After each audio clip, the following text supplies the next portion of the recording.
Lekin men to'g'risini aytaman, Ibrohim Halil men uchun slabiy защитник hisoblayman. Falonchi futbolchi olib ketilgandan ko'ra ancha yaxshi edi degan futbolchilar bo'ldi, futbol ichidagi odamlar. Hop, Kannavaroni o'sha olib ketilgan odam kimi?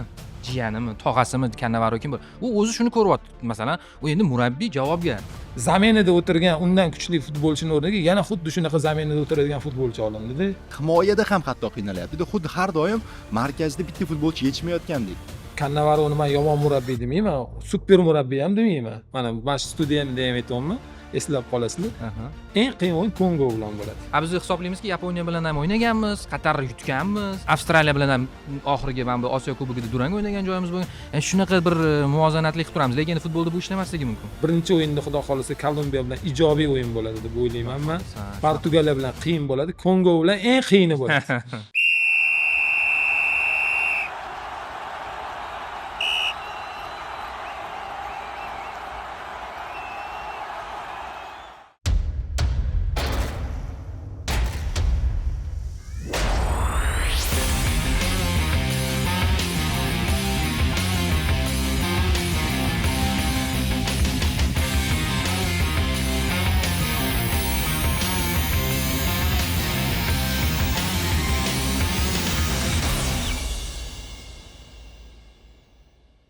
Assalomu alaykum do'stlar, Markaziy sektor siz bilan birga yana jahon chempionati o'yinlarini va asosiysi milliy terma jamoa ishtirokidagi uchrashuv oldidan aynan Kolumbiyaga qarshi bahsni muhokama qilishga, tahlil qilishga tayyor. Bugun studiyada biz quyidagi tarkibdamiz.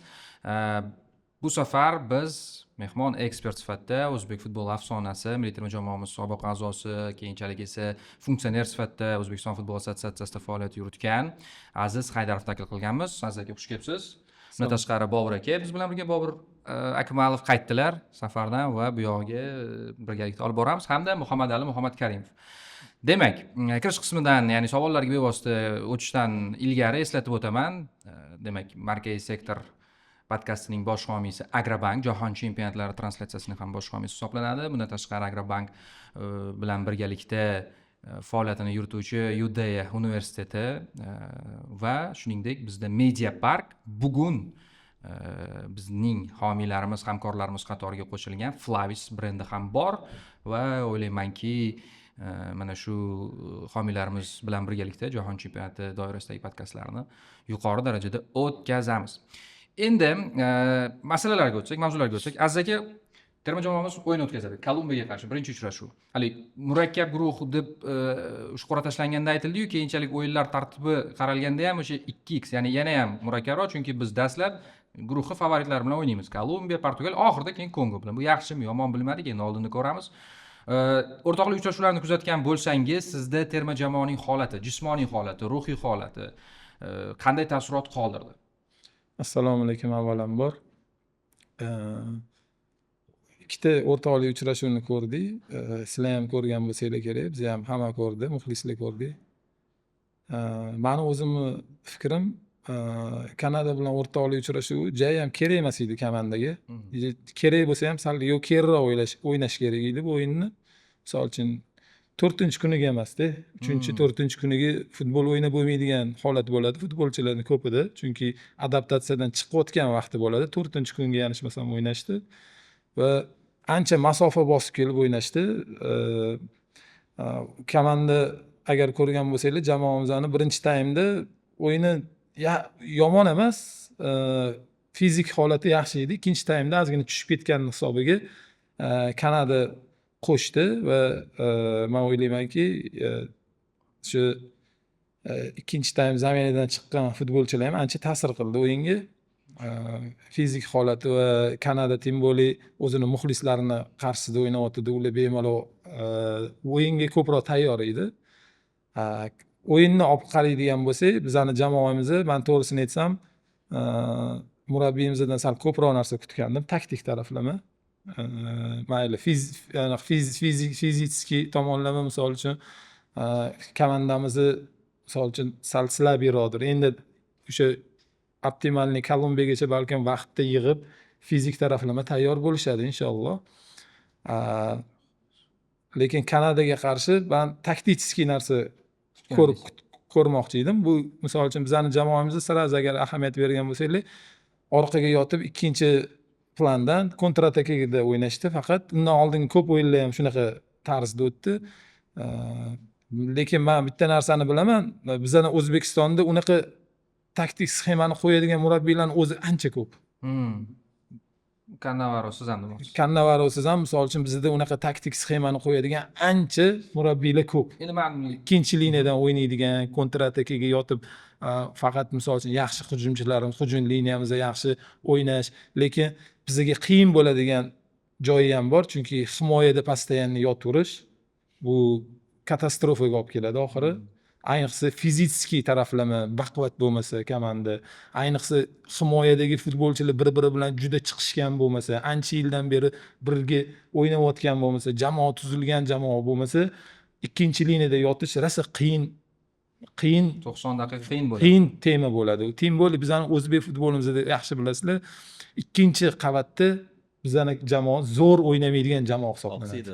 Oqsiydi. Biza O'shanga- birinchi olib kelmodik Cannavaroni. Cannavaroni yo'q, Cannavaro'ni olib kelgani plus taraflari bor. Agar ko'rgan bo'lsanglar, undan oldin har xil kuboklarda, musobaqalarda g'alabalar bo'ldi. Undan oldin misol uchun mana Eronga qarshi ijobiy o'yinlar bo'ldi. Bolalarda baribir yangi murabbiy kelganida har xil yangi futbolchilar kelib chiqadi, o'zini boshqa qirralarini ko'rsata oladi. Keyin yana bir tarafi bo'ladi, o'yinchilar, nohaq o'yinchilar ketib qolmasligi bo'ladi. Misol uchun Cannavaro kelgandan keyin agar mahalliy murabbiylarimiz bo'lganda, qaysidir ham futbolchilar ketib qolsa, bu обсуждениеda juda katta bo'lib ketardi. Nimaga u futbolchi ketdi? Bu o'zi taniydigan futbolchi, yo bo'lmasa bu unaqa, bu bunaqa degan savollar ko'payib ketardi. Bu savollar o'zidan o'zi yo'q bo'ldi-da. Yo'q bo'lib, nisbatan yo'q bo'lib, futbolchilar ketgandan keyin baribir endi nima desam ekan, biz muxlismiz. Hozir sizlar ham, biz ham hammamiz ekspert bo'lganimiz bilan baribir jamoamizga muxlislik qilamiz va o'zimizdan lichniy мненияларimiz bo'ladi. Mana futbolchini o'rniga mana futbolchi borganda yaxshi edi. Mana futbolchini o'rniga mana futbolchi borganda yaxshi edi. Lekin mani o'zimda ham unaqa savollar bor. Misol uchun mana o'yinchilar o'rniga mana o'yinchilar ketsa bo'lardi. Chunki hammasiga hurmat qilgan holatda misol uchun aytaman, bir xil shunaqa pozitsiyaga futbolchilar olindiki, zaminada o'tirgan undan kuchli futbolchini o'rniga yana xuddi shunaqa zaminada o'tiradigan futbolchi olindi-da. Hozir ismlarni aytmasangiz sal tushunarsiz bo'lib qoladi. Ismlarni aytmasam, mana misol uchun o'zimning fikrim, mana misol uchun Jamshid Iskandarov olindi. U как бы нападающийlarning orqasida o'ynaydigan desatkadagi o'yinchi, to'g'rimi? U bizning jamoamizga kerak. Lekin uni o'rniga tushadigan Jaloliddinov, men o'ylaymanki, jahon chempionatida qanaqa u zaminada o'tiradigan futbolchini o'rniga yana zaminadagi futbolchini olishi mumkin. Ya'ni bitta pozitsiyaga 3 ta futbolchi. Ya'ni bitta o'zi asosiysi o'ynamayapti. Asosiysi zaminada-da, uni asosiysiga yana Jaloliddinov orqada misol uchun tushungan bo'lsam, o'zi bizni bu sxemamizda Iskandarovga o'xshagan futbolchi yo'q. Yo'q, o'zi yo'q misol uchun-da. U tushib misol uchun, u tushib misol uchun biz mabodo bizga oldinda o'yinni tashkil etish kerak bo'lsa, mana Kanada bilan ham ko'rgan bo'lsanglar, tushdi mana vaziyatlar yaratishni boshladi. Vaziyatlar o'zida ozgina bo'lsa ham kopda ushlashi, olishi, mana shunaqa narsaga bizda orqada mag'lubiyatga uchrayotganimizda misol uchun unaqa futbolchi kerak bo'ladi bizga. Chunki oldinga yugurish kerak. Ikkinchi B plan bo'ladi. A plan misol uchun biz orqada yotib kontr-atakada o'ynaydigan bo'lsa, ikkinchi agar mabodo kopda o'tkazib olsak, biz A plandan voz kechib B planga o'tishimiz kerak, hujumga o'tishimiz kerak. Bu eng qiyin narsalardan bittasi. To'g'ri. Chunki butun jamoa butun o'yinga bitta strukturada, bitta misol uchun sxemada tayinlanadi. Kontr-atakada o'ynaymiz. Hamma o'yinchilar ham, o'yindan oldingi mashg'ulotlar ham, videolar ham, hamma narsalar o'sha narsaga, shu narsaga tayinlanib keladi. Mabodo ikkinchi B plan bo'ladi. B plan endi nima desam ekan, Cannavaro ancha yildan beri bizda ishlamayapti. Endi keldi. Misol uchun u agar misol uchun Seyli misol uchun 4 yil, 5 yildan beri ishlayotgan bo'lganda, qanaqadir futbolchilar o'sha B planga tushib boshqacha futbolni o'zgartiradigan hozir bizni shu bitta misol uchun Jaloliddinov aytmoqchi emasman. Menda o'zimda misol uchun yana futbolchilar bor. Nimaga u ketdi, nimaga bu ketdi degan futbolchilar, xuddi muxlislarga o'xshab. Lekin qariyaroq futbolchilarni olib ketishdi. Ularning o'rniga misol uchun Paxtakordagi Zashtini olib ketsa bo'lardi. Mana shunaqa deb, u keyingi etapga bizga kerak bo'lardi. Hozir borib o'ynamasa ham bu o'sha nafas olardi. O'sha havodan nafas olib, tajriba olib, keyingi etaplarimizga bizga kerak bo'lardi. Mana shunaqa misol uchun o'yinchilarni olib ketish kerak edi deb o'ylayman. Ko'pchilik Mazgavoyi Aziz haqida mana gapirdi. Mazgavoyi hozir mana aytadigan bo'lsak, Mazgavoyi aytadigan bo'lsak, uni ko'proq amaliyot berish kerak edi u futbolchiga. Hozir misol uchun Odil Hamrabekov o'ynolmaydigan bo'lsa, u o'ynash kerak bo'ladi. O'ynatdi-ku Niderlandiyada, ko'rdik ikkinchi. O'ynatdi O'yin endi. haqida qanaqa fikringiz? Mana Niderland- mavzu bilan o'tsa edi. Niderlandiya bilan o'ynaydigan ko'rgan bo'lsa, mavzu o'tadigan bo'lsa, o'yinga o'tadigan bo'lsa, men o'zim to'g'risini aytsam, endi odamlar mana har xil gapiradi, misol uchun muxlislar, men o'zimni личный мнением, Gollandiyaga qarshi bizga omad kulib boqdi. Ha, omad, katta omad. Xuddi shunaqa omadlar bizga Kolumbiyalar bilan ham, Portugaliya bilan ham, Kongo bilan ham bizga kerak unaqa omadlar. Ha. Chunki boshidagi urilmagan golni u bizani varatarimizda yo'q himoyachilar qaytarmadi. Ular qattandir ham omad o'tdan kirmay qoldi. Agar bizani ikkita 100% momenti bo'ldi Gollandiyani. Agar u golga kirganda biz o'zimizning planimizni polniy almashtirishimiz kerak bo'lardi. Biz oldiga chiqishimiz kerak bo'lardi. Bizga Gollandiya yana ancha-muncha kopto'li urib qo'yishi mumkin edi. Shunga oxirigacha sushit qilindi. O'yin baribir bu nima desam ekan, bu Tavarskiy o'yinlardan, o'rtoqlik uchrashuvlardan hech qachon bunayni qilish kerak emas. Chunki bu o'rtoqlik uchrashuv futbolchini miyasida ham o'rtoqlik uchrashuvga Tugal xulosa qila olmaymiz. Ozgina nimadir ko'rishimiz mumkin. Nimadir ham ko'rishimiz mumkin, undan xursand ham bo'lishimiz mumkin, yutqizib, misol uchun undan fojia ham yashashimiz kerak emas. Misol uchun moment prosta bizni nimalarga ahamiyat berishimiz, taktik o'ylarga ahamiyat berishimiz, qani komandamizda qanaqa chiqyapti orqadan, misol uchun bir xilliklar bormi, orqaga qaytishlar qanaqa, mana shu narsalar bormi, o'xshayaptimi, taktik действияларni zo'r bo'lsa, nargi o'yinlarda keyin boshqa narsalar misol uchun rol o'ynaydi. Qanaqa? Misol uchun o'yindan oldin xuddi hozirgi aytgandek Tavarskiy o'yin bilan ofitsialniy o'yinni juda katta farqi bo'ladi. Unga tayyorgarlik, unga hamma narsalar boshqacha bo'ladi. Mana misol uchun olib aytishinglar mumkin edi, misol uchun Qatar bilan Shveysariya hozir Qatar 100% yutqizadi deb, to'g'rimi? Lekin bu Tavarskiy o'yin bu ofitsialniy o'yin bo'lgani uchun Qatar meni xursand qildi. Orqaga yotib olib o'ynadi. Omadi ham keldi haligi gapingiz. Mana aytdim-ku, omad shunaqa omad kerak. Osiyo mana hozir komandalari ko'rayotgan bo'lsanglar, o'zinglar ham odamni xursand qilyapti. Shunday. Avstraliya, Yaponiya kechagi o'yini misol uchun Niderlandiyaga, Koreya, Chexiyani yutdi. Koreya endi ustun bo'ldi Chexiyadan. Yutmasa ham yot bo'lardi o'yinni. Rostman ustun. Rostman ustun bo'ldi. Qatar to'g'ri, Rostman ustun bo'lmadi, lekin omad tufayli Varatar o'sha kuni, Varatar kunimi, tug'ilgan kunimi, xullas Qatar uchun kerakli bir ochkoni, eng kerakli bir ochkoni. Shveysariya chunki men o'ylaymanki, guruhdagi ikkita boshqa komanda bilan ochko ulashmaydi. Qiziq. Ochko ulashmaydi. Qatar uchun bu katta shunaqa motivatsiya ham bo'ldi. Agar ko'rgan bo'lsanglar, bir-biridan keyin komanda как будто jahon chempionatining keyingi bosqichiga chiqqandek xursand bo'ldi. Endi rostdan ham shunaqa, chunki ular mezbon sifatida qabul qilgan va ularni jahon chempionatida o'sha gol muallifiga ham keyin mukofotlarni eshitdik, $3 million va yana qimmatbaho avtomobil. Xullas Qatarda bayram. Endi Qatar o'ziga 3 millionmi, 10 millionmi, 20 million to'lasa bo'laveradi. Muammo yo'q. Aytmoqchiganim, hali shunaqa qadrli bo'ldi bu natija ularga nisbatan olib qaraysiz. Bobur aka, mana hozir Aziz akani eshitib turib shu narsa hayolimga keldi. Mana o'rtoq uchrashuvlarni ko'rdim va himoyada biz o'ynasak jismoniy yuklama tushadi, bu noto'g'ri bo'lishi mumkin. Men shunaqa tushundimda. Lekin meni fikrim shunaqa ediki, meni boshqacha edi Aziz aka, men aytmoqchim, bu xuddi shunaqa qarshi hujumlarga tayyorlanib, baribir o'sha birinchi ikkita o'yinga tayyorlanyapti. Ya'ni Kolumbiya, Portugaliya, Kolumbiya, Portugaliyaga qarshi boshqacha ssenariyda o'ynashimizni tasavvur qila olmayman. Ya'ni biz oldinga chiqib 50 kellik 15 daqiqa kuchimiz yetishi mumkin, bir taym kuchimiz yetishi mumkin, lekin agar ochuv o'yin yoki yuqorida taklif qilsa, buzilib ketadi degan meni xavotirim bor. Sizni o'z umuman Kolumbiya mana konkret o'yinga qarshi nima tasvirni kutyapsiz Kolumbiyaga qarshi o'yinimizdan? Manda faqat Kolumbiyaga butun jahon chempionatida bir xil ta'sir hozir sizdagi. Biz ikkinchi raqam bo'lib o'ynashimiz aniq. Azam bu gapga qo'shiladi. Raqiblarning kuchidan kelib chiqqan holda avval boshdan bir necha platformalarda gapirib kelib, o'sha muxlislarni tinchlantirishga harakat qilib yuribmiz. Shunaqa harakat qilish kerak. Bir bosh baland sakrab yorishimiz ham nari borsa, menimcha Real qaraydigan bo'lsak, Duranga olib kelish mumkin-da.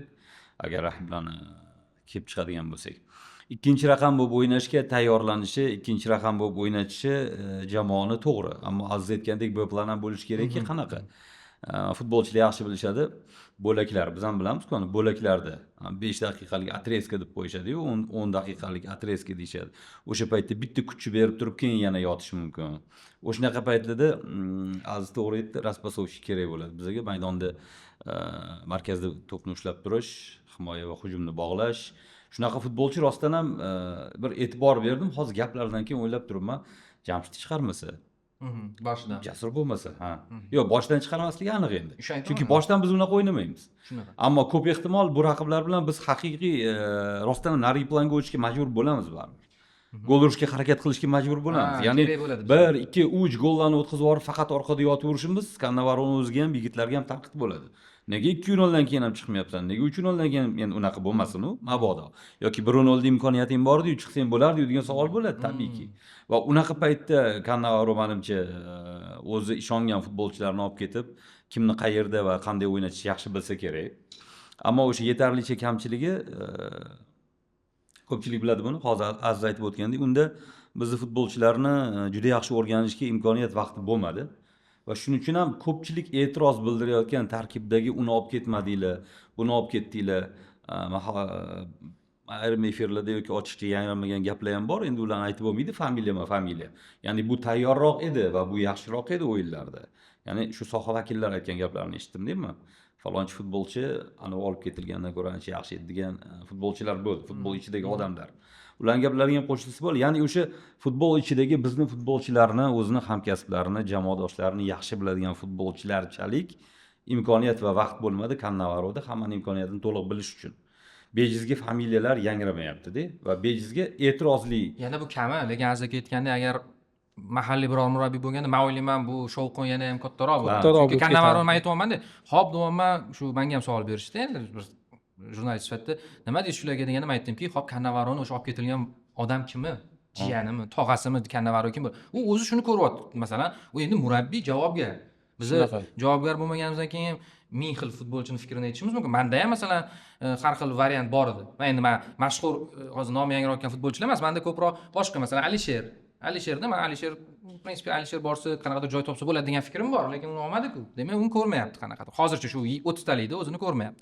Endi bu olib ketilgan futbolchilar haqida gaplashaylik. Muhammad Ali mana olib ketildi-yu, mana shu 30 ta futbolchi keyin 26 ta. Hali 26 taligimiz darvoqe endi bu ko'rsatuvimiz chiqqanda balki nima bo'lar? Aytmoqchi bo'lganim, mana terma jamoamizning ikkita o'yinini ko'rdik. Rostdan ham bu o'rtoqlik uchrashuvlari, lekin shulardan ham nimadirlar ilg'ash mumkin edi. Masalan, Niderlandiyaga qarshi va Kanadaga qarshi ham bizning zaxiramiz prinsipga yomon qo'shilmadi. O'sha Iskandarov ham vaziyat yaratdi, keyin mana ikkinchi uchrashuvda Sergeyev golgacha bordik, endi qanaqa borgan bo'lgan taqdirimizda ham bordik o'sha golga. Shularni xulosa qilib turib, siz qanaqa bir nuqtani ko'rdingiz va biz Kolumbiyaga qarshi nima bera olamiz? Endi jahon chempionatida ortda qolgan uchrashuvlarni ham hisobga olaylik. Masalan, sal mana Qatarni esladik. Mana Avstraliya Turkiyaga qarshi zo'r o'ynadi. Turkiya Bobur aka 30 ta zarba yo'lladimi? 30 ta zarba yo'lladi. U faqat omadda bo'lmasligi mumkin gap, balki. Chunki Qatarga o'xshagan o'yin o'tkazdi. Lekin Avstraliya ikkita qarshi hujum bilan ilib oldi. Faqat masala shundaki, biz Avstraliyaga o'xshab 90 daqiqa jismonan Aziz ekan shundan xavotirda-da. Tura olamizmi? Siz qanaqa ko'rasiz tasvir? Misol uchun men Turkiyani o'yinini ko'rdim. Men ham 30 ta zarba bo'lgan bilan, lekin o'sha pichoq qilinadigan, golga olib boradigani o'zi aslida u qadar ko'p bo'lmasdi. Aniqlari nechta? 6 ta, 7 ta bo'ldi. Misol uchun 30 tadan bir darvozabonni tug'ilgan kun dedilar-yu, bu o'yinda ishlamasdi. Ha, Qatar bilan o'yinda qo'shilaman. Lekin Turkiyani, hozir mana Shvetsariyani aytyapmiz, lekin Kolumbiya, Portugaliyada men unaqa deb o'ylamayman. Ular eng omadsiz kunida ham baribir bizning darvozaga yo'l topa oladi deb o'ylayman va biz aniqki bir rejaga baribir o'tamiz. Ya'ni oxirgi daqiqalargacha hisobni o'sha 0-0 yoki 1-1 holatida yetkazib turib, unaqa qiyin masala bo'lsa kerak. Ya'ni biz baribir o'sha quluvchi vazifasiga o'tamiz, xuddi o'sha Kanada bilan bo'lgani kabi, Niderlandiya bilan bo'lgani kabi. O'sha Niderlandiya bilan o'yin haqida o'zimiz ham avvalgi sonda gaplashganimizda ham xuddi shu fikr, ya'ni Aziz aka aytgan fikr, ya'ni birinchi bo'limdagi 2-3 ta vaziyatda bittasida zarba bera olmadi, ikkinchisida esa noaniq zarba berdi zo'r vaziyatdan. Niderlandiyalik futbolchi u vaziyatli gol bo'lganida birinchi bo'limning o'zi 20-daqiqasida biz bir rejaga o'tishimiz kerak bo'lardi. Yana keyin yana ortda bo'sh zonalar, yana bizda Niderlandiyani tezligi, o'sha o'rtoqlik o'yinidagi futbolchilarning o'sha nastroyi ham, tezligi ham ancha yirik hisob. Kecha Niderlandiya lekin Yaponiya bilan 2-2 o'ynadi. Qizig'i mana shu. Misol Kanada bizni yutdi, ikkinchi bo'limda qanaqa zo'r o'ynadi dediga, mayli almashtirish tarkib, almashtirib bo'lsa ham, lekin ular ham Bosniya bilan uchrashuv baribir durang bo'lib qoldi-da. Lekin Kolumbiya, Portugaliya baribir o'sha Yaponiyani durangidan sensatsiya yoki hayratga emas. Oldindan nima qilingan? Yo, aytmoqchi bo'lganim, nima umid beryapti? Mana hozir Aziz aka ham manimcha aytdi, Osiyo jamoalari xursand qoldi-yu. Koreya yutdi, Avstraliya yutdi, Yaponiya durang o'ynadi. Yana kim Qatar durang o'ynadi. Endi mo'ljalni o'shalardan olamizda, hali biz birinchi umuman jamoa o'ynamaymiz. Biz hisoblaymizki, Yaponiya bilan ham o'ynaganmiz, Qatar yutganmiz, Avstraliya bilan ham oxirgi mana bu Osiyo Kubogida durang o'ynagan joyimiz bo'lgan. Yani shunaqa bir muvozanatli qilib turamiz, lekin futbolda bu ishlamasligi mumkin. Lekin hozir Osiyo jamoalarini o'ynagan raqiblarning eng kuchlisi bu Niderlandiya edi-da. Ya'ni biz o'sha FIFA reytingida 10-15-o'rindagi jamoaga qarshi ikkita o'yin o'tkazamiz-da. Bittasi 5 talikda Portugaliya, ikkinchisi baribir Kolumbiya. Umuman o'zi avvalgi dasturlarda ham ko'p gap tashildi, Kolumbiya maqtaldi. Niderlandiyadagi tezlikni ko'rib, bizga qarshi o'yinning tezligini ko'rib, Kolumbiyada bu 2x oshadi deb, endi Portugaliya bilan o'yinda ham Kolumbiya 2x oshadi deb o'ylayapman. U tezlikka bilmadim, biz 6 ta himoyachi bo'lib o'ynasak ham o'sha masala, mana hozir Aziz akadan so'ramoqchimanda, o'zingiz ham shu pozitsiyaga o'tishda birinchi shu pozitsiyaga ahamiyat qaratdingiz, ya'ni Jamshid yarim himoya markazida. O'zingiz o'ynagan pozitsiya birinchi uchrashuv va ikkinchi o'rtoq uchrashuvda ham ko'p xavotir uyg'otdi. Ya'ni u yerdagi o'yin amaliyoti kam bo'lgan futbolchilarimiz. Odilda endi juda kam, Hamrobekovda va Otabekda nisbatan kam baribir. Va aytishdiki, ya'ni muxlislar, mutaxassislar ham o'sha ikkinchi taymdagi asosiy charchab qolishimiz sababi shu markazdagi charchab qolish. Siz qanaqa ko'ryapsiz aynan markazdagi futbolchilarni, nima xalaqit berdi yoki markazdagi futbolchilarimiz Odil bilan misol uchun Otabek anchadan beri o'ynab bir-birini ancha tushunib qolgan futbolchilar edi. Hozir endi shu Odilning yo'liga boshqa futbolchining qo'shilishi bo'ladi. Lekin bitta futbolchi aniq oldiroq, bitta futbolchi aniq orqaroq o'ynasa, bu ancha yengillashadi. Ikkita o'yinchimiz sirishkim bir chizuvda bo'lib ketsa, u qiyinlashib ketadi. Odil Otabek shu bitta, ya'ni Otabek bitta variantida. Bitta chizuvda o'ynaydi-da.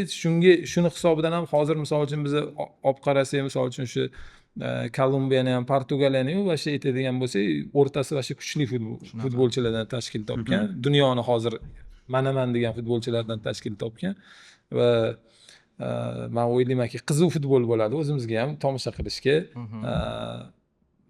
O'zim endi o'ynaydigan pozitsiyada misol uchun baribir ko'rishga harakat qilaman. Qanaqa men bo'lganda qani nima bo'lardi, baribir futbolchi o'ylab ko'radi-da. Mana shu futbolchilarga qarshi qani biz vaqtda ham qani o'ynaganmiz, bizda unaqa imkoniyatlar bo'lmagan. To'g'risini aytsam, biz milliy terma jamoamizda bo'lganda biz Yevropa klublari bilan yo bo'lmasa Yevropa anaqa terma jamoalari bilan yo bo'lmasam Braziliya, Argentina yo Urugvay unaqa jamoalar bilan o'ynamaganmiz biz. Faqat nima desam ekan, Slaviy Osiyo terma jamoalari bilan o'ynaganmiz, chunki o'sha payt federatsiyadagilarga, tepadagilarga gap tegib qolmasligi uchun faqat shunaqa futbol yutishimiz kerak. Yutishimiz kerak. Nima edi, muxlislar xafa bo'lish kerak emas. Shunaqa ma'nodagi narsalar bo'lgan. Ishdan bizga ketib qolishimiz kerak emas. Nobog'da Tavarskiy o'yinlarda yutqizib qo'ysa, shunaqa narsalar bo'lgan. Lekin keyin mana o'zingiz ko'rgan bo'lsangiz, o'sha yangi odamlar kelishni boshladi. Mana Umid aka Ahmadjonov keldi, ancha boshqacha o'yinlar bo'ldi milliy terma jamoada. Urugvay bilan, yana Shvetsiya, yana bir narsa zo'r o'yinlar o'ynashni boshlashdi. Odam havasini keltiradigan o'yinlar o'ynashni boshlashdi. Bu ancha tajriba bo'ldi futbolchilarimizga ham, o'sish bo'ldi. Men o'ylaymanki, futbol kundan kunga rivojlanib ketyapti. Oldingi biz o'ynagan futboldan hozirgi futbol ancha boshqacha. Biz o'ynagandan oldingisi boshqacha edi. Bizda ulardan keyin ham boshqacha bo'ladi futbol. Hozir aqlga, решениyalarni tezroq qabul qilishga, kichkina prostranstvada o'zi uchun joy topishga, shunaqa narsalarga va mukammal hozir yana o'sha narsaga qaytyapmiz, fizikaga. Chunki farzandlarimizdan ham olib qaradigan bo'lsak, bizdan oldingi odamlar juda ham baquvvat bo'lishgan. Biz ham o'sha SSRdan o'tib juda ko'p ishlaydigan fizический vaqt bo'lgan. Hozir ozgina pastga tushib, fizika, aqlan boshqa narsalarga o'tishdi, yana fizikaga qaytishyapti. Futbol yana fizikaga qaytadi. Negaki kuch talab qiladi va agar bilgan bo'lsanglar, hozir mana dunyoning eng zo'r akademiyalarida o'qishga katta ahamiyat berishadi. Ta'limga. Nimaga? Agar misol uchun o'sha 5 talik akademiya, 5 yulduzli akademiyalarni oladigan bo'lsak, o'quvchini bahosi misol uchun 4 yo 3 bo'ladigan bo'lsa, u futboldan chetlattiriladi va bahosini yaxshilab qaytgandan keyin u futbolga qaytadi. Nimaga? Hozir aqlan rivojlangan bola hamma narsani bajarishga tayyor. Aqli yo'q futbolchi uni aytsangiz buni qilmaydi yo u narsa esidan chiqib qoladi. Shunaqa narsa. Biz ham o'sha payt misol uchun yoshligimizda o'qishga ahamiyat bermaganmiz. Shuning uchunmi deymanki, shu yo Arabistonlarda qolib ketdik borib, boshqa joylarga chiqa olmadik. Men o'ylayman, shu Endi o'qishga ahamiyat berilmagani uchun ham deb o'ylayman. Chunki shuncha bo'lsa lekin shu o'qishga ahamiyat bermaganingizda shuncha. Yo'q, endi o'qishga ahamiyat bermaganimiz uchun ham shunaqa bo'lgan. 3 ga o'qiganmiz, yo bo'lmasam o'sha eng yaxshi baho 3 bo'lgani uchun. Ya'ni o'qiganingizda aniq Yevropa ekanda demoqchiman. Yo'q, aytmoqchimanki, aqli mana hozir borsangiz, mana Yevropada o'sha akademiyalarga borsangiz, o'qishga katta ahamiyat beradi. Oldin bitta ingliz tilini bilsang bo'ldi, yo yana bir narsa, yo ingliz tilini bilmasang ham o'ynaverding, keyin o'zlashib ketaverardi. Hozir borib, misol uchun yaxshi akademiyaga bormoqchi bo'lsangiz, misol uchun 5 yulduzli akademiyaga kiradigan bo'lsa, misol uchun Barselona, Real Madrid, Chelsea, topla misol uchun o'sha Dinamo Zagreb, Ajax, yana o'sha Portugaliyada bor Benfica, ana o'shalarga kirmoqchi bo'lsa, o'qish 5 bo'lishi kerak. Bo'lmasam iloji yo'q. Chunki futbolda hozir masalan murabbiylar, taktik murabbiylar yutib ketdi-yu, giklar deymiz biz o'zimizcha sharhda. Endi ular matematik bir narsalarni tushuntirib berayotganda uni futbolchi qabul qilish kerak-da. Gvardiola gapirayotganda Bruno aqlan nima desam ekan, aqlan tetik futbolchi bo'lish kerak-da. Hamma narsani qabul qilib, to'g'ri qabul qiladigan, to'g'ri решение qabul qiladigan futbolchilar bo'lish kerak-da hozir. Misol uchun o'sha fizikani ham nimaga kerakligini, misol uchun oldin misol uchun yugurardi, itam yugurishni bilardi deyilardi-da, misol uchun. Tushunasizmi? O'shanga hozir aytmoqchimanki, hozir mana agar ko'rsangiz har xil yangi uskunalar chiqib ketilgan, bolalarga misol uchun anaqalar taqiladi.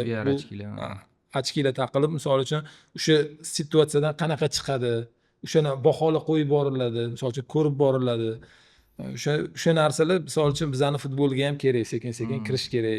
Yosh futbolchilarimizda ta'limni kuchaytirish kerak. Ko'plarni hozir akademiyalarda qarasam, ta'lim baribir o'sha eski ta'limga ahamiyat bermagan, yo bo'lmasam bu futbolchi, bunga unaqa, bunga bunaqa. Yo'q, ta'limini kuchaytirish kerak. U narsa bu narsani yechadi bir-biridan. Bir-biriga bog'liq. Fiziki yuklamani, misol uchun mana bu o'qishdagi yuklama bir-birini yechadi, almashtiradi. To'ldi, bir-birini yechadi. Bundan charchagan odam o'qisa shunaqa yoziladi. O'qigan ko'p inson futbolga borsa mazza qilib yoziladi bir. Shunaqa narsa-da. Aziz aka, endi men o'sha pozitsiya bo'yicha savol bor edi. Menda o'sha Niderlandiya bilan o'yinda, endi o'yinga qaytsak, o'sha ikkita tayanch zonasida yarim himoyachi o'ynasa, bizda ularda 3 ta o'ynayapti-da. Shu 3 ta o'ynayotgani va to'p bilan shunaqa zo'r o'ynayaptiki, bizni ikkita futbolchimiz hozir mana ikkalasi ham himoyada o'tiradi, hujumga chiqmaydi deyapmiz. U himoyada ham hatto qiynalyapti-da. Xuddi har doim markazda bitta futbolchi yetishmayotgandek. Endi misol uchun Gollandiya har doim hujumkor futbol o'ynagan. Agar bilsanglar, ular o'zi butun mana shu futbolga kirib kelishi, dunyoga futbolini qo'yishi, tiki-taka futboli Gollandiyadan chiqqan deyiladi. Mana o'zingizlar bilsanglar, chunki ular har doim o'rtada 3 ta poluzashniy bilan o'ynaydi. Hech qachon 2 ta poluzashniy bilan o'ynamagan ular, har doim 3 ta bilan o'ynaydi va bu ko'proq nimaga? Hujumga, o'rtadagi bog'lamlarga yordam beradi. Bizda nimaga 2 ta o'ynayapmiz? Chunki bizda ko'proq orqaga o'tiradigan sistema. Lekin 5 talik, orqada 5 ta zashitniy bo'lgandan keyin o'rtada 3 ta nikak o'ynay olmaydi. O'sha ham hujumga chiqayotganda bo'lmasam boshqacha taktika qilish kerak edi. Eldor misol uchun desetkada o'ynash kerak edi-da. Desetkada o'ynash kerak edi Eldor. Desetkada o'ynab turib, u juda katta yuklama kerak. Men o'zim bu vaqtda o'ynaganman unaqa futbolni. Kuchli komandaga qarshi misol uchun yotish kerak bo'lsa, shunaqa bitta gollandiyalik murabbiyning qo'l ostida o'ynaganman-da. Shu odam, shu murabbiy shunaqa taktika qilganda, kuchli komandaga qarshi men desetka bo'lib o'ynaganman. De, ikkita orqamda poluzashniy bor edi. Ikkita mamtdagi napadayishi, mana ikkita napadayishi o'ynaydi. O'rtaroqda ikkita chetda, ikkita kirada napadayishi o'ynaydi-da. Har doim ikkita zashitniyni kopto bilan svobodniy qoldirasiz. Ular ikkitasi ikkitani yopadi, himoyachini. Mana ikkita. Men o'rtadagi futbolchini yopaman. Tushunyapsizmi? O'rtadagi futbolchini yopaman. Shunaqa vazifa berilganlarda ikkita защитник nima qilishini bilmay kelaveradi, oxir bir-biriga pas beradi, xatodan kutib kontratakaga o'tiladi. Bitta ularning xatosi juda ham katta xatoga olib kelaverardi-da. Mana shunaqa bir taktikada o'ynadim-da. Siz aytgan taktikada Eldordan juda katta jismoniy. Juda katta jismoniy kuch kerak bo'ladi. O'shaning uchun aytaman. Shu hozirgi o'ynayotgan taktikamizda biz 5 ta himoyachi, 2 ta o'rtada o'ynashimiz kerak. Bitta oldida, 2 ta krayda bo'ladi. Va men o'ylaymanki, boshqacha variant ko'rmayapmiz deb ham aytsa bo'ladi. Endi himoyada hozir 4 ta himoyachi o'ynashimiz juda ham qiyin, katta Endi u ham muammolarga olib kelib qo'yishi mumkin. Katanizdan Agar misol uchun 4 ta himoyachi o'ynaydigan bo'lsak, 3 ta o'rtada o'ynaydigan bo'lsak, bitta poluzashni misol uchun Otabek, Odil, Alibom orqaga o'tirish kerak bo'ladi ko'p hollarda. Himoyachiga o'xshab o'tirish kerak bo'ladi. 5 ta baribir o'shanaqa holat bo'laveradi. Lekin 5 ta himoyachini ham bitta katta qiyinchiligi bo'ladi har doim. Krayniy защитникlar и sentralniy защитникlar qaysi vaqtda smeshение qiladigan vaqt bo'ladi-da, o'sha vaqtda rosa katta xatolar bo'ladi. Agar bu ancha yildan beri birga o'ynab yurilgan bitta jamoa bo'lsa, u boshqa narsa. Endi tuzilgan murabbiyning ostida endi mana ish bo'lyapti, har xil anaqalar bo'lyapti. Tim bo'li o'ynayotgan futbolchilarning o'rniga boshqalar o'ynayapti hozir. Hozir bizda qanaqa hozir mana? Bizda hozirgi holat. Bizda misol uchun mana agar ko'rgan bo'lsangiz, o'sha mana Kanada bilan ham ko'rgan bo'lsangiz, o'yinchini искусственный tortishyapti deb bu yoqqa pas bo'lyapti mana. Misol uchun искусственный mana защитникni tortadi deb bu yoqqa. Mana bu yoqqa pas bo'ladi. Защитник ham mana bitta bo'ladi. Misol uchun krayniy защитник o'yinchi bilan turadi-yu. Mana o'yinchi chiqib ketgandan keyin, oldiga chiqqandan keyin mana bitta katta zona paydo bo'lib qoladi. U zonaga pas bo'lsa, mana bittagi защитник bilan turgan napadaющий birinchi bo'laveradi. Har doim u birinchi bo'laveradi. Chunki u yoqqa qarab yuguradi, защитник orqaga o'girilib yugurguncha baribir orqada bo'laveradi, защитник. O'rozov bilan ham shunaqa bo'ldi-yu. Shunaqa bo'laveradi. O'rozov endi shu o'yinda agar mana ko'rgan bo'lsanglar, Kanada bilan mana Kanada bilan o'ynadi. Niderlandiya bilan o'ynadi. Men o'zim yaxshi tanigan futbolchi O'rozov. Bir paytlar futboldan ketgan futbolchi edi. Keyin bitta murabbiy keldi-da, mana shu futbolchi, mana shunaqa futbolchi bor dedi. Shu futbolchini orqaga chaqirgin dedi. Komandadan ketib qolgan dedi. Yo'q dedim. Chaqirtirdim u futbolchini. Chaqirtirsam haqiqatdan qanaqadir muammolar bo'lib qolgan ekan, jamoada bunyodkordan ketib qolgan ekan uyiga. Roshan aka Haydarov aytdilar-da, zo'r futbolchi bor dedilar. Shuni chaqirtirgin dedilar, menga sborniyda kerak bo'ladi dedilar-da. Kerak bo'ladi. Zo'r futbolist, faqat dedilar, kallasini joyiga qo'yish kerak dedilar. Keyin hazil bo'lsa ham kallasi yo'roq futbolist dedilar-da endi. Men aytdim, o'zi shunaqalar kerak dedim, o'zi shunaqa futbolchilar kerak dedim. Chaqirtirdim. Haqiqatdan ham bo'ylari baland, hamma narsasi joyida, faqat ishlash kerak. Faqat ishlash kerak. Keldi, keyin dubllarda o'ynab sekin ana ikkinchi tarkibda o'ynab, keyin основной sostavga ham chiqdi, o'ynashni boshladi. O'ynab ketdi, Turkiyaga ketdi, yanglishmasam keyin shunaqa bo'ldi, qaytdi. Nima desam ekan, Roshan aka Haydarov shu futbolchini ko'rgan ekanlar. Ko'rgan ekanlar. Shu futbolchini mana hozir shu futbolchi mana chiqib o'ynadi, xursand bo'ldim o'zim ko'rib. Hozirgi etapda bo'lsa ham keyingi etaplarga kerak bo'ladi. Shunaqa. Hozir mana hozirgi etaplardan o'tib olsa, bitta shunaqa milliy terma jamoaga sirazi borib qolgandan keyin baribir odam o'zida hayajon bo'ladi. Keyin penaltini ko'rdingiz. Unaqa xatolar misol uchun deb emas, endi birinchi защитникlarda bo'lib turadi. Ko'pida bo'ladi unaqa patkatlar tashlab, penaltilar qilish. Lekin yomon futbolchi emas deb bilaman. Kallasini tiqadigan joyga kallasini tiqadi. Toshkentdagi o'yinlarda zo'r. Qo'rqmaydigan futbolchi, misol uchun, ana mayli bir xil futbolchilarni bilasiz, oyog'ini olib qoladi, yo bo'lmasa kallasini olib qoladi. Unaqa futbolchi emas. Jangchi xarakterli, lekin haqiqatda aytganingizdek sovuqroq bosh bilan o'ynashni o'rgangan. Shunaqa.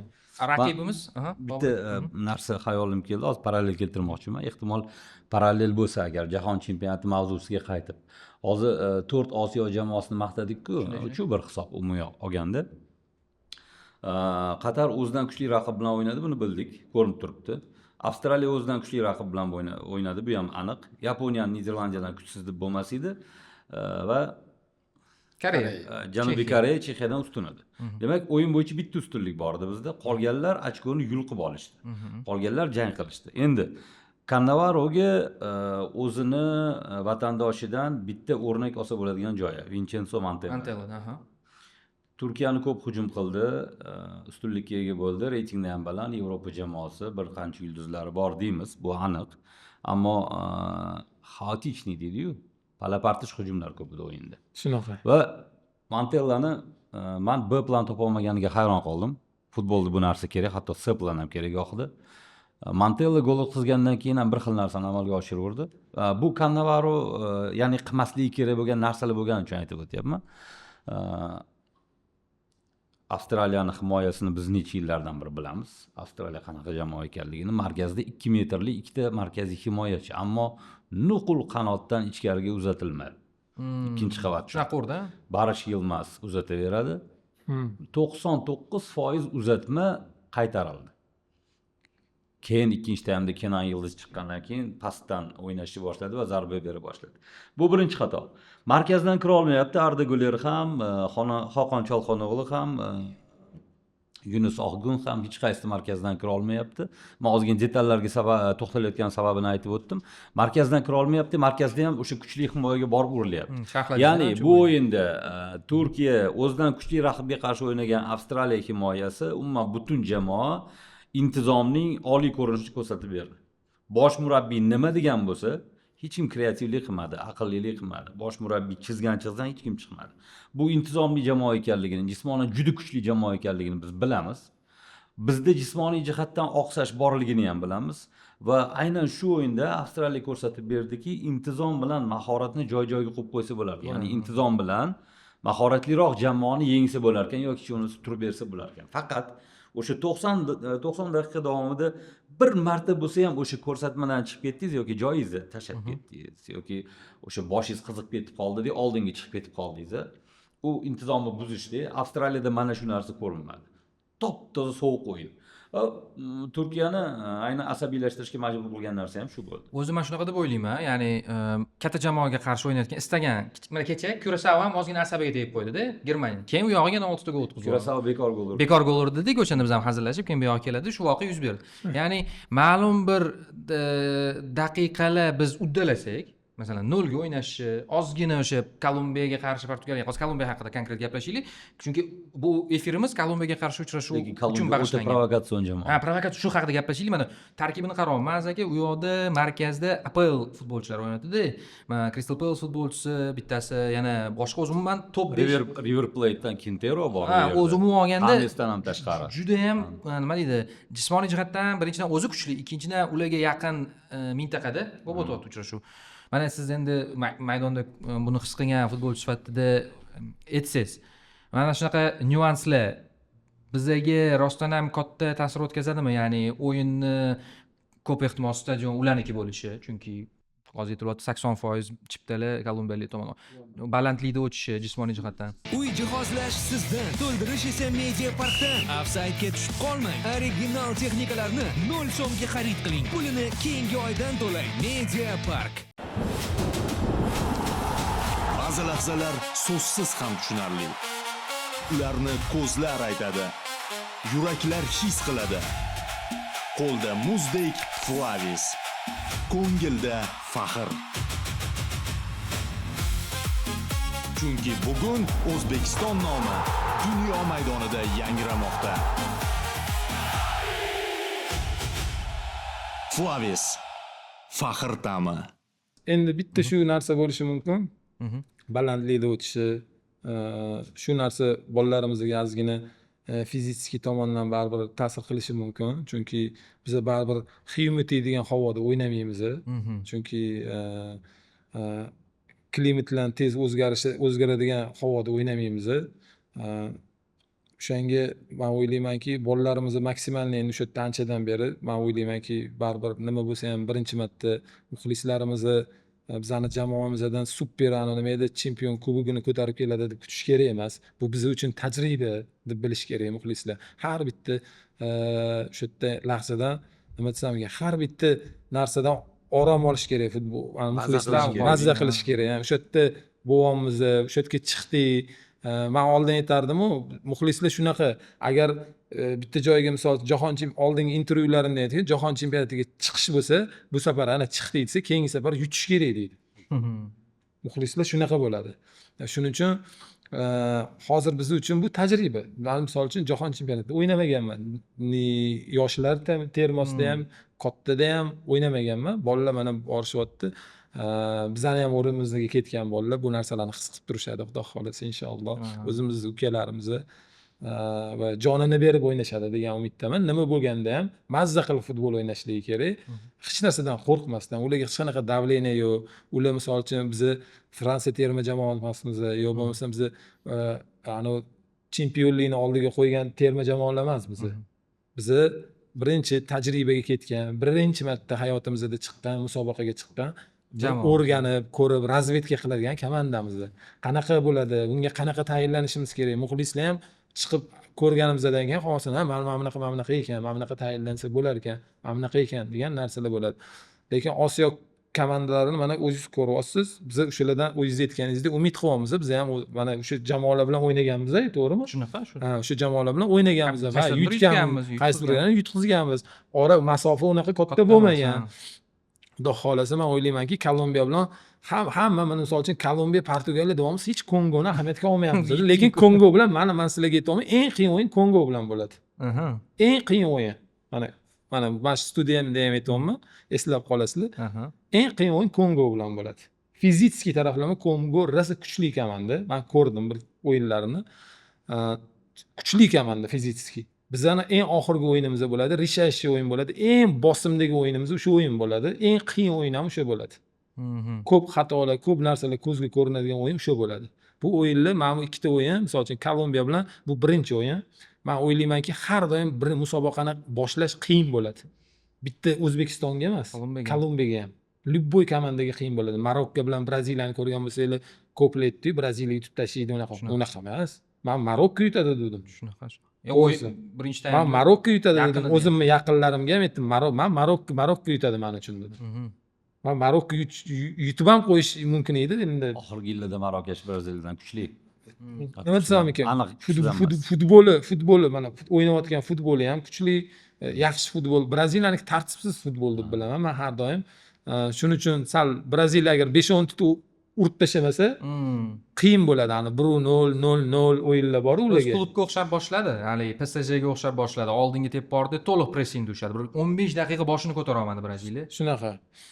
Bizda ham misol uchun mana o'sha anaqani oladigan bo'lsak, Gollandiyani, Kanadalarni oladigan bo'lsak, nimadan xafa bo'ldim? Gollandiya bilan boshida Kopton juda tez yo'qotyapmiz-da. Bu futbolistlarimizdan rosa charchashga olib keladi. Koptos qiyin. Bo'lmasam 2-3 ta kasani qilyapmiz, Koptonni yo'qotyapmiz. 2-3 ta kasani ular pressing qilyapti, tez qilyapti, pressing Koptonni yo'qotyapmiz. Unda o'rtadagi futbolchilarimizga kuch qattiq oladi. Bu yoqqa yugurish kerak, bu yoqqa yugurish kerak, u yoqqa, bu yoqqa bo'lib qolgandan keyin oldin bizga ham misol uchun mamtdan varatar olib tep uradigan futbol yo'qmasdi. U yoqqa yugurishingiz kerak Padborga, keyin bu yoqqa yugurishingiz kerak obratni, yana yoqqa Padbor, bu yoqdan trener baqiradi, birinchi kopto Padbor, u yoqqa yugur. O'rtada most orasida o'ynab qolib tamom bo'lardingiz-da. O'zi 15-20 minut bo'ladi, siz tamom bo'lgan bo'lasiz. O'shani aytaman, hozir futbolchilarimiz birinchi o'chirt koptoni ushlashi, baribir agar ahamiyat bergan bo'lsanglar, boshida bilmadim bir 15-20 minut ichida 20 minutlikning ichida 90 ga 10 bo'lib ketdimi? Bilmay qoldim men to'g'risi. Balki menda anaqa yo'q, hisoblaydigan anaqa yo'q, prosent yo'q. Lekin shunaqami taktika yo'q. Bu men o'ylaymanki, ozgina baribir bolalarimizni koptoni o'zida ushlashi, himoyadan chiqishi. To'g'ri, hozir sostavimizda yetarli o'sha futbolchilar yo'q. Jarohat olib qolgan, misol uchun Jaloliddin Masharif travma olgan, Hoji Akbar travma olgan, Azg'aniyev o'ynayotgandi, u ham travma olib qoldi. Yana bir ikkita futbolchilar optimalniy sostavimizda bo'lsa, balkim bizda ham boshqa futbol bo'ladi, koptoni ushlaydigan ozgina. Misol uchun boshqa o'sha o'rtoqlik uchrashuvlarda ko'rdik-ku, misol uchun koptoni ushlasa bo'lar ekan jamoalarimiz. Mayli gol o'tkazib yuborsak ham, mayli anaqa bo'lsa ham, lekin koptoni ushlab chiroyli futbol o'ynashdi. Shunaqa. Mazmuni bor futbol o'ynashdi-da. Kannavaroni men yomon murabbiy demayman, super murabbiy ham demayman. To'g'risi, Hali bilmaymiz biz. Hali biz bilmaymiz. Kim u, nima u zo'r futbolchi bo'lgan, zo'r murabbiy bo'ladi degani emas-da. O'shanga ishlarni ertaga misol uchun jahon chempionatiga hozir chiqqandan keyin, lekin men to'g'risini aytsam bir xil gaplar menga yoqmadi. Misol uchun jahon chempionatiga chiqib bir intervyu berdilar o'sha yerda. Chempion bo'lmaymiz degan. Yo'q, chempion bo'lmaymiz degandek, misol uchun futbolchilarni sirasi kesib tashladilar-da.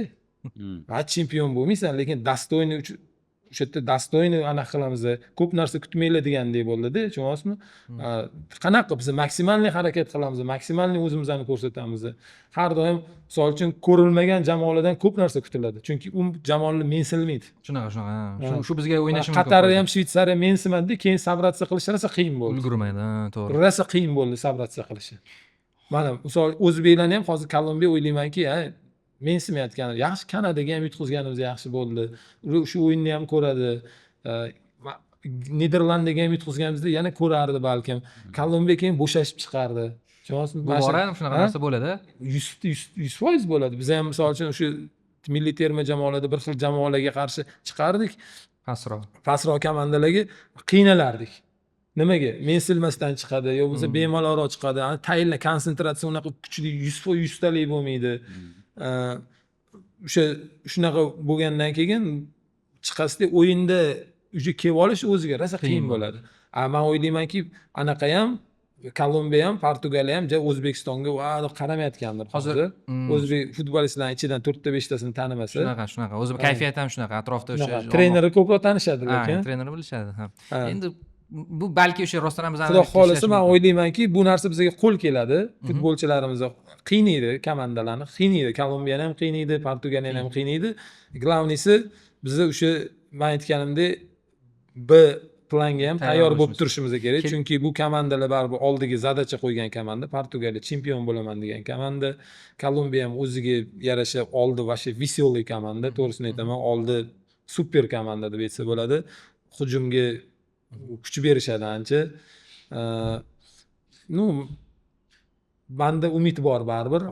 Komandamizni xudo xolasa zo'r birinchi o'yinda xudo xolasa Kolumbiya bilan ijobiy o'yin bo'ladi deb o'ylayman men. Portugaliya bilan qiyin bo'ladi, Kongo bilan eng qiyini bo'ladi. Hozir kelinglar shu suhbatimizga nuqta qo'yish uchun men shunaqa narsa o'ylagandim. Bitta savol bor. Azga aynan O'zbekiston terma jamoasi qismiga spesifik joylarini juda ko'pchilik bilmaydi-da. Siz xalqaro o'yinlarda o'ynagansiz-ku, deylik Iroq, Suriya yo boshqa jamoalarga qarshi o'ynaganda ko'p futbolchilardan eshitardik-da. Juda tirnab, tishlab, orqadan kelib urib, tirnog'i bilan shunaqa, ya'ni raqibni qo'pol qilib aytganda futbol tilida duxini olib qo'yish degan narsa bor-ku, juda qo'pol o'ynash. Shunaqa. Kolumbiya, Urugvay kabi jamoalar shunaqa. Shunaqa. Aynan mana shu kelib, hatto qo'lda nina bilan chiqqan futbolchilarni eshitganmiz. Tirnog'ini o'stirib chiqqan, kelib qayeringizni qattiq chimchilaydi yoki bo'lmasa butsasini tish bilan oyog'ingizni bosadi va hozir endi kameralar juda ko'p. Bunaqa narsalarni qilish ilojisiz qiyinroq, ilojisiz deyar. Ammo haligi единоборство stikla deymiz-ku, to'pga sakrayotganda yo jarima maydonchasida bir-biringiz juda yaqin kelib turgan paytingizda albatta qanaqadir mana shunaqa provokatsion harakatlar bo'ladi. Va bu holatda biznikilar endi unaqa qing'irlik bilmaydigan bolalar-yu bir. Misol uchun futbolni xitris degan narsa bo'ladi. Misol uchun bitta misol uchun oldin agar sezgan bo'lsangiz, Barselonada bu narsa yaqqol ko'zga ko'rinardi. Bitta futbolchisini tepishsa butun komanda bu borardi. Anaqa hakamga borishardi.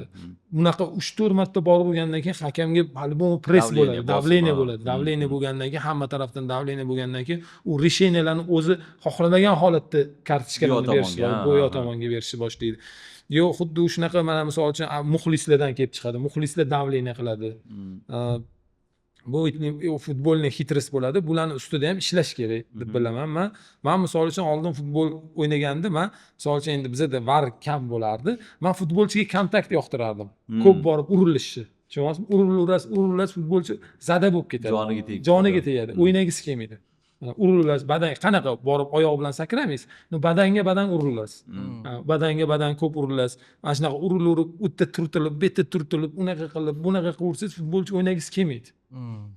Keyin shu butsilar bilan bizda ham o'sha payt bo'lardi, bosish, unaqa qilish, bunaqa qilish, yo bo'lmasa mana ko'rgansiz Bunyodkor, Paxtakor, ulardan misol uchun tajriba olsa bo'ladigan edi, bir-birini ochib tepib turardi. Hozir varam xijolat bo'lib ketardi agar bo'lganda, butun komandaga, u komandaga ham, bu komandaga ham hammasiga sirasi qizil berib yuborardi. To'g'risini aytaman, rosa tepilardi. Ya'ni bunaqa Kolumbiyaga qarshi o'yinlar Kolumbiyaga xitris baribir bo'lish kerak-da. Ha, futbolning xitris bo'lish. Misol uchun Kolumbiya qattiq o'ynadimi, referiga murojaat qilish kerak, to'g'ri murojaat qilish kerak. O yugurib varatarli kelish kerak emas. O'zini va deb unaqa emasda, to'g'ri murojaat qilish kerak. Keyin misol uchun ular ham xuddi shunaqa narsa qiladigan bo'lsa, uspakoyit qilib, kulib, anaqa bilan hakam bilan chiroyli gaplashib, misol uchun unga provokatsion narsalar qilish kerak emas. Ha, rostdan o'zi Shunaqa deb Kolumbiyaga bilaman. qarshi qiyin bo'ladi. O'ziga misol uchun hakamni futbolchilar o'ziga layoqat qilsa bo'ladi o'yinda. Ha. O'zidan boshiga Anaqa qilmasdan, uni yomon ko'rsatib, anaqa qilmasdan, naborot kulib, anaqa qilib, bu yoq qilib, yordam berib, yo bir narsa qilib. boshida o'rtoq bo'lsa. Bu nima? Asosiysi u yoqda endi ularni bosimiga biz qanaqchi deymiz hujumdagi. Chunki juda 4-2-3-1 da ularda sxema babi ko'tariladi. Chunki xuddi hali aytgan narsamiz boshqacha ham ishlaydi. Ular O'zbekistonga qarshi babi ustun jamoa sifatida chiqib keladi maydonga, tajribali. Ularning ham maqsadi bor. Xuddi Portugaliyaga o'xshagan juda bir chempionlik bo'lmasa ham har holda shu sensatsiya qilmoqchi, yarim finalgacha kamida bormoqchi bo'lsa kerak. Va bosim qiladi. Shu 15-20 daqiqa agar bosimini ushlasa, keyin asabiylashish mumkin. Bitta ish qilaylik. Shu nimada oxirida keyin umumiy boshqa o'yinlar haqida gaplashamiz Aziz akadan keyin, lekin Aziz aka shu yerdaligida. Keling, tarkibimizni ikkita o'yinda mana shunaqa tushunmaymanki, tarkibimizni bitta o'taylik. Konsensus qilaylik. Balki kimdirda hammada boshqacha fikr chiqar. Darvozabon kimni ko'ryapsiz? Kim boshlaydi? Ikkita futbolchidan foydalandi. Darvozabon O'tkir boshlaydi menimcha. Bobur aka. Menda ham shu fikr. Muhammad Ali. O'tkir. O'tkir Yusuf boshlaydi. Ha, O'tkir Yusuf rostdan Niderlandiyaga qarshi o'ynadi va eng yaqin uchrashuvda agar asosiyni ko'rdi desak, rostdan ham O'tkir boshlash ehtimoli yuqori.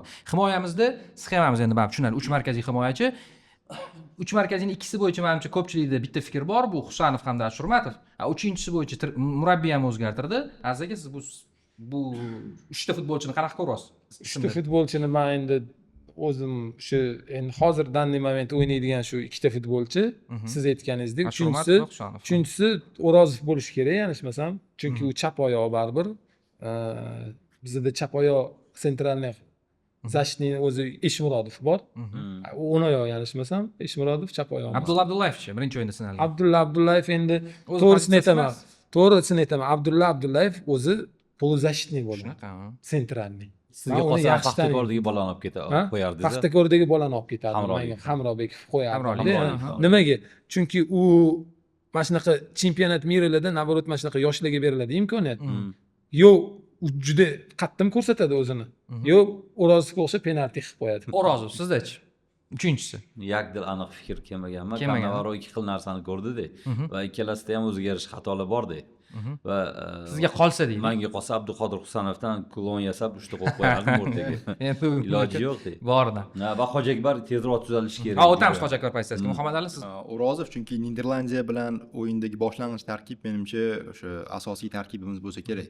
Bir ikkita futbolchini o'zgartirmasa. Mana endi qanot himoya, ikkita qanot. Aziz aka, kim chapda o'nda?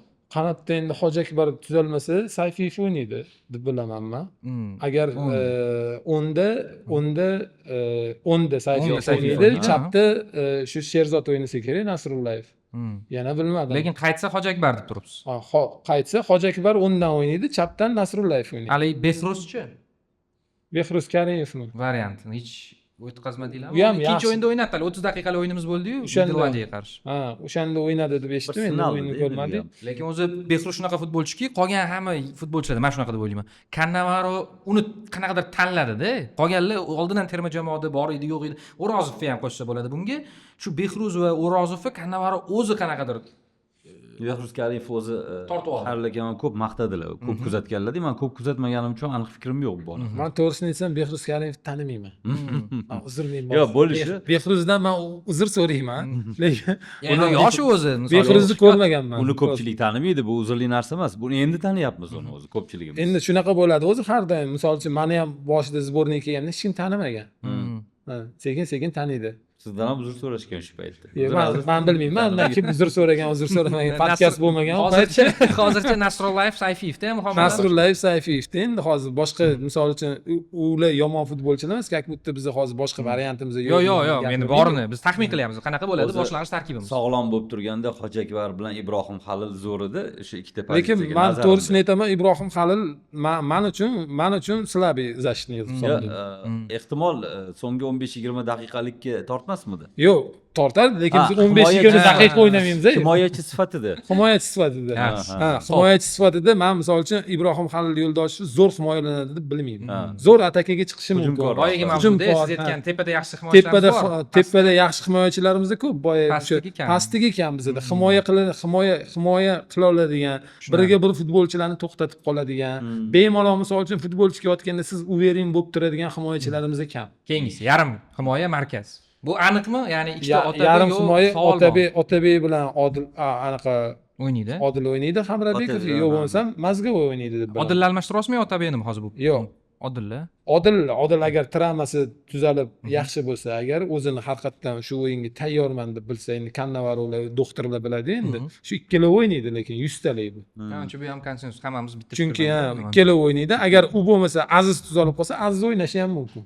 Endi Aziz tuzalsa qiziqdi, chunki Aziz tuzalsa o'zi Azizni boshqacha o'ynatadi-ku Kannavarov. Bekorga Abbos tushmadi-yu uni o'rniga. Ha, bilaman. Hali oldinda o'ynatadi-da Aziz nisbatan. Endi u markazga ham yordam beradi degan ma'noda. Aziz anchadan bir oldinda o'ynadi, markazda o'ynatmadi. Markazda ham o'zi menimcha O'zi markazda o'ynaydigan futbolchi-da u. Komandasida markazda o'ynaydi. Lekin Kannavarov ham boshqacha. Abramovda o'ng krayni защитник bo'lib o'ynayotdi. Hozir unda o'ng kray, ya'ni o'ng qanot hujumchisi bo'lib nisbatan o'ynayapti. shunaqa o'ynayapti. Boshqa tomondan bu markazdagi ikki futbolchimiz o'rtoqlik o'yinlarida ham yaxshi ko'rinmayotgani xavotirli. Oldingi Boshqa chiziq. variantimiz yo'q. Oldingi chiziq. Muhammad Ali. Kim bilan ko'ryapsiz? Uchlik bo'lsa, endi biz uchlik, hozir buni sxemamiz shu baribir o'sha biz bilgan sxema bo'yicha ketyapmiz. Uchlikimiz ham aniqmi yo siz yana boshqa? yo'q, O'runov, Fayzullayev, Shomurodov. O'runov, Fayzullayev Yangilik bo'ladi deb o'ylamayman. o'ylaymiz. Aziz aka? Men ham shu narsada qolaman. Ostonga omad tilab qolaman. Nega gapni alohida? Menga yaqinroq bola, qarindosh bo'lamiz, kuyov bo'lamiz bitta joyga, to'g'risini aytsam. Bojam emas, endi sal uzoqroq boja bo'ladi-yu. Ha, omad. Omad tilayman. Undan ko'p narsa kutaman.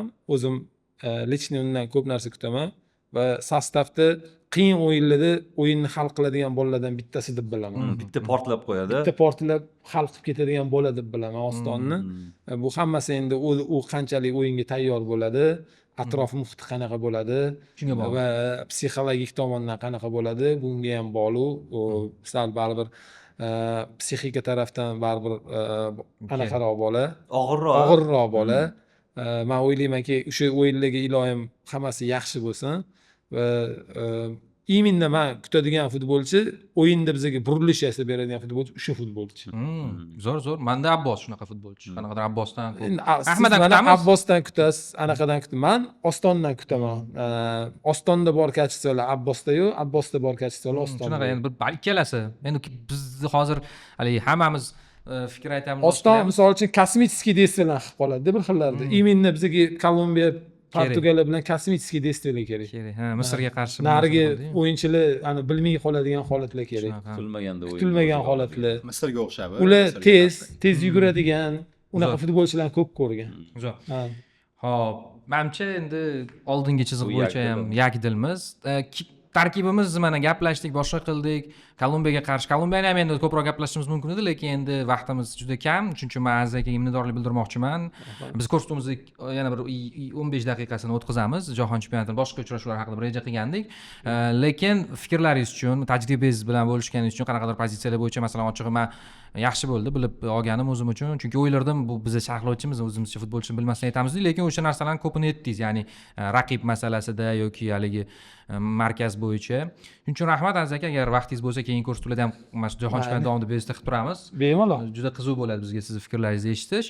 Va men eslatib o'taman, keyingi mavzuni o'zgartirish uchun bizni homiylarimiz, demak Agrobank bosh homiyimiz, bundan tashqari biz UDA universiteti bilan hamkorlikni yo'lga qo'yganmiz va shuningdek bizda Media Park mana jahon chempionati vaqtida televizorlarga juda ehtiyoj ortgan, o'zim ham yozda mana shunaqa maishiy texnikaga ehtiyoj ortadi va Media Park sizga bunda yordam berishi mumkin. Va Flavis bugundan boshlab bizning yana bir hamkorimiz bo'ldi. Aziz aka, sizga rahmat. Rahmat. Hammalarga rahmat. Rahmat. Sog' bo'ling. Demak do'stlar, Markaziy sektor va biz jahon chempionati shu vaqtgacha bo'lib o'tgan uchrashuvlarni muhokama qilamiz. katta o'yinlarga, e'tiborli voqealarga o'zi nima bo'lyapti. Va mavzularga o'tishdan avval bizga Agrobankdan mana bunaqa boks kelgan. Bu jahon chempionati maxsus boksi, o'zi umuman jahon chempionati translyatsiyasi, O'zbekiston hududidagi translyatsiyasi bosh homiysi Agrobank hisoblanadi va bizning ham studiya Agrobank bilan ishlab kelyapmiz. Ya'ni ko'rsatuvlarimiz, podkastlarimiz Agrobank homiyligida, hamkorlikda amalga oshiryapmiz. Va men sekin-astalik bilan bu boksni endi ochaman, qutini ochaman. Xo'p, futbol Agrobank bilan mana shunaqa bizni hamkorimiz, homiyimizdan bizga quti keldi va ichida nimalar bor? Xo'p, albatta sharf bor jahon chempionati uchun. Mana qo'yamiz va buni ichida mana bunaqa suv uchun bu juda ham kerak bo'ladi. Shuningdek, yana Agrobank maxsus kartasi. Buni o'tgan safar ochgandik, ya'ni rezidentlarimizga, jumladan Xayrilla Hamidov, Davron Fayziyevga, Farruh Ismoilov, Bobur Akmalov, Muhammadali Muhammadkarimov, menga ham barcha Agrobankning kartalari, jumladan xorijda hali bo'lajak safarlarda ishlatadiganimiz Infinity kartalari ham taqdim etildi. Xo'p, buni qo'yamiz. Yana nimalar bor bu yerda? Mana bunaqa nima deymiz endi buni o'zbekchasiga? Bu braslet, bilaguzuk. Bilaguzuk, mana shunaqa. Bir jahon chempionatining atmosferasini beruvchi va bu kalitlar uchun va bunaqa stikerlar. Bu stikerlardan o'zi foydalansak ham bo'ladi. Qo'yib buni qilishtirib kerak bo'ladi. Shunaqa ajoyib boks va nima deymiz? O'zi rostdan ham endi jahon chempionati translyatsiyalari vaqti haligi juda qulay emas u hozirgi kunda. Lekin shu bilan birgalikda men kutganimdan ko'proq effekt bo'lyapti. Ya'ni jahon chempionatini o'yinlarini ko'pchilik ko'ryapti, kuzatyapti va men o'ylaymanki, e'tiborli voqealar ham sekin-asta boshlanib ketdi. Bobur aka, mana Muhammadali. Katta o'yinlar nuqtai nazaridan Braziliya Marokash o'yini baribir alohida turibdi nazarimda. O'zi jahon chempionati o'yinlarini hammasini ko'ryapsizmi? Deyarli. Yo'q, deyarli emas. 50% deb to'g'ri bo'ladi. Vaqt nuqtai nazaridan. Ilojsiz u hammasini ko'rish. Lekin keyin baribir endi kasb nuqtai nazaridan. Bu. Xo'p, eng e'tiborli hozircha e'tiboringizga tushgan voqea qaysi bo'ldi? O'yin qaysi bo'ldi? Nima sizni e'tiboringizga tushdi? Shaxsan o'zimni e'tiborimga, aslida meni e'tiborimga tushgani futbol muxlislarining e'tibori bilan farqli bo'lishi mumkin va bu tabiiy. O'zimniki bu Turkiyani o'yini. Chunki men bu jamoaga qiziqaman, taniyman boshqa jamoalarga nisbatan ko'proq va aynan bu o'yinni o'zim sharhladim. Avstraliya, Turkiya. Shu o'yin va undan oldin tabiiyki tur markaziy o'yini Braziliya, Marokash. Aytganimdek, men juda ko'pchilik aytdi, ayrim joylarda ham yozishdi, dastlabki sensatsiya yoki bo'lmasa kutilmagan hisob. Yo'q, unaqa emas. Marokashdan men ko'proq g'alaba kutdim. Braziliyadan ko'ra Marokash ustunligini kutdim va bu o'yin o'sha kutganimdek birinchi taymi Marokash ustunligida bo'ldi, ammo ikkinchi taymda men jamoani tanimay qoldim. Mayli, bu endi balki biz bilmagan ba'zi aspektlar bilan bog'lanar. Ammo Avstraliya Turkiya o'yini, shuningdek ochilish o'yini to'liq kuzatganlarim va endi sekin-sekin kirib boramiz. O'sha Qatar ba'zi jihatlarini kuzatdim. Germaniya Kurasao bilan Shvetsiya Tunis meni nima deydi? Futboldan odam bezdiradigan o'yinlar bu. Bu ikkalasi, Endi futbolga qiziqmaydigan odam uchun bu mazza. Ammo futbol tushunadigan odam uchun bunaqa o'yinlar odamni xafa qiladigan o'yinlar. Ikki tomonda bo'lishini xohlaysizda? Endi Kurasao va Tunis, men Tunis futbolini bunchalik pastga tushib ketgan deb o'ylamadim. Kutganimdan da yomon ekan, afsuski. Shvetsiya fonida juda yomon ko'rindi Tunis. Shuning uchun mayli, detallarga o'tadigan bo'lsak, savol-javobga keyin javob berishim mumkin. Muhammadali sizda? Niderlandiya, Yaponiya, chunki Yaponiya Bu ham zo'r markaziy o'yin, u Yaponiya o'zi ularda shunaqa-ku, strategiya qilib borishadi. 2035-yilgacha mana bunday natija, 50-yilgacha misol uchun jahon chempionligi deyilgan. Yaponiyani biz baribir saralashda o'yinlarini ko'rmadik-da. Misol men ko'rmadim. Biz Eron bilan o'ynadikmi, Saudiyani boshqani kuzatdik. Yaponiya qay darajada jahon chempionatiga tayyorligi qiziq edi. To'g'ri, endi o'rtoqlik o'yinlarida yutdi, hatto Angliyani, boshqa kuchli terma jamoalarni. Lekin bu rasmiy o'yinda qanday va aynan Niderlandiya bilan o'yini, chunki biz ularga qarshi o'ynadik. Ya'ni Gollandiyaga qarshi qanday to'p suradi va gollandlar bizdan kuchliroq Osiyo jamoasiga qarshi qanaqa o'ynaydi, qiziq edi va o'yin ham chindan ham qiziq bo'ldi. Balki umuman turnirdagi eng qiziqarli o'yinlardan biri bo'lsa kerak. Chunki baribir Braziliya, Marokashda bu o'yinni men o'zim ko'ra olmadim. Chunki mana siz aytgandek, hozir 4 ta o'yin bo'lyapti bir kunda va tabiiyki ikkitasini ko'rish imkoniyatingiz juda cheklanganda, umuman tuni bilan uxlamasligingiz kerak bo'ladi. Va shu kunduzi uxlab chiqish kerak edi, noqulay juda. Men o'zim Braziliya, Marokash sharhladim. o'yin rostdan aytganda Bobur aka to'g'ri, men qo'shilaman fikringizga, ya'ni bu uchrashuvda yaqqol favorit yo'q edi. Ya'ni kimdir masalan Braziliyaning tarixi, boshqa va tarkibi nuqtai nazaridan Nomi. yuqori qo'yishi mumkin. Tarkibi bilan ham qo'yishi mumkin, chunki mana bu yulduzlar bor u yoqda, oldingi chizig'i juda kuchli. Lekin Marokash baribir shakllanganroq jamoa edi. Ular Afrikada to'g'ri bir mojaro bilan chempion bo'lishdi, lekin baribir umumiy olganda o'yin shakllangan. Birinchi daqiqadan boshlandi. Men hali boya ko'p to'xtala olmadim, mavzuyimiz boshqa bo'lgani uchun PSJga o'xshab o'ynadi-da. 20 daqiqa g'irt PSG. O'sha markazdagi futbolchisi bor-u, Boaddi, Lilda o'ynar ekan. Uni o'yinlarini o'zi ko'rgandim-u, lekin kechagi uchrashuvdan keyin u yulduzga aylandi. Ya'ni zo'r ushadi-da markazda, jingalak futbolchi. Mana o'sha sharhladingiz-ku, shunga savol bor. Misol uchun mana turnir favoritlarida kelganda Ispaniya, Fransiya, boshqa Yevropa jamoalari aytildi. Tabiiy Portugaliya bilan Argentina ham qo'shildi-da. Ko'pchilik o'z Braziliyani esga olmayotgandi. Demak, birinchi o'yindan keyin xulosa bera olamizmi qisman bo'lsa ham, ya'ni qiyin bo'lsa kerak, chunki birinchi o'yindan keyin masalan shunaqa bir kontra argument tashashadi. Hozir ko'pchilik kecha Murod aka shuni tashadi. Xulosa qilishadiki, aytishadiki, mana Argentina ham Saudiyaga yutqazib boshlagan edi deyshadi. Lekin Argentinani o'yini bor edi deyiladi. Braziliyada Mamcha Ancelotti o'zi ham aytdi, qiziq fikr aytdi-da, u futbolchilarim dovdiradi dedi. O'zi dovdiramasligi kerak Braziliya. Bu Marokash hayajonlanishi kerak, ular bir yo'l topa olmasligi kerak. Aslida o'sha 12 marta zarba yo'lladi, to'g'ri uchrashuv juda qiziq o'tdi. Ya'ni qaysi ma'noda? 45 daqiqa zo'r o'yin.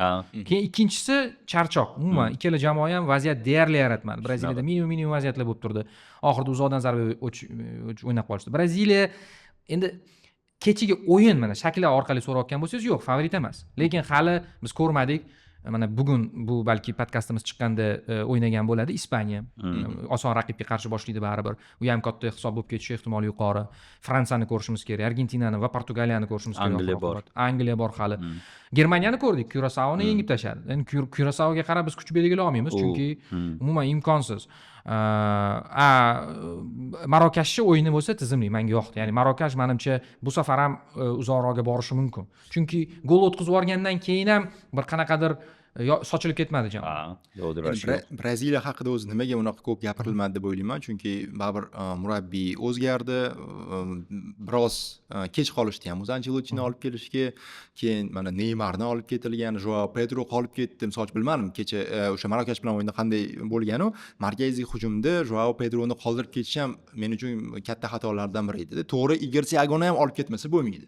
Lekin Angliya Premyer Ligasida bir necha yildan beri o'ynab yurgan va Chelsea'da birinchi mavsumidayoq yaxshi natija qayd etgan futbolchini olib ketmagan va balki katta ehtimol yana Viniciusga yoki yana individual mahorat egalariga xuddi Realda bo'lgani singari tayanib qolish.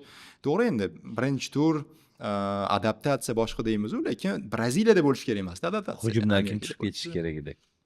Endrikmi, Kunyami? Kimdir? Variantlar ko'p. To'g'ri, variantlar ko'p. Kunyani tashladi. Lekin rostdan ham ishlatmadi. Endi ko'ramiz, keyingi uchrashuvlarga qarash kerak, lekin hozircha har holda bo'lib o'tgan uchrashuvlar orasida eng katta afishasi shu edi. Biz ko'rganimiz, boya aytgandek, podkastimiz efirga chiqqanda balki bu o'zgarar. Va Niderlandiya Yaponiya uchrashuvi ham bu alohida masala, chunki yaponlar ta'qib qilib yetib olishdi uchrashuv mobaynida.